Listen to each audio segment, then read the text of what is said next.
Muri yeZimbabwe hazvina kumira zvakanaka. Pane nyaya yakaitika mugore rapera iyi. Zimbabwe first education minister at independence, Dr. Dzingai Mutumbuka, was evicted from his splash 600,000 house in Chisipiti, Harare last year after alleged fraudsters forged title deeds to the mansion and sold it for 45,000. Vakatsarwa imba nema fraudsters. Imba inowetha over $500,000, which is 600,000 US dollar. Imba yacho ikazotengeswa 45,000. Imba yekuChisipiti itengeswa 45,000. Yoitango imba yekuchitumbwisa.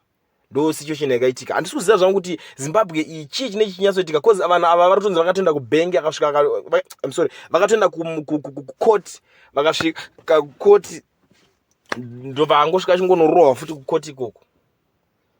Unoziva kuti ameno ini hangu handisi zvangu jaji. Handinatsoziva zvangu kuti zvinhu zvemajaji nemalawyer and stuff vanozvifambisa sei. But inini chandinoona ndechekuti I think masabhuku kana kuti machief vaitonga nyaya yekudhara vanenge vaita zviri better than zvatinoitirwa munyika ineyi yeZimbabwe nemalawyer nemajaji. Cause dzimwe nyaya dzinongoda kanonzi kamuchero kekuziva kumana kutarana fair cheko honestly speaking panongoda kungoitwa kanonzi kamuchero kekuziva kangozoti aiwa iyi imba yendeyanhingi akaitoiwana mazuva kati proof yake as long as iripo.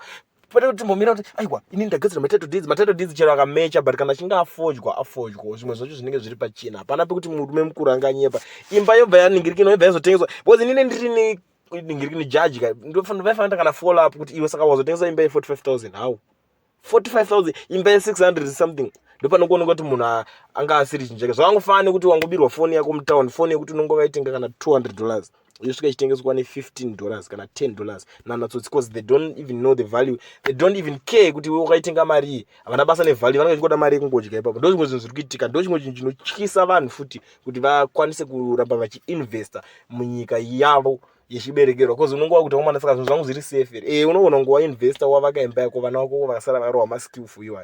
What's next? Tell me what you think in the comment section. Munoona sei nyaya yakadai so.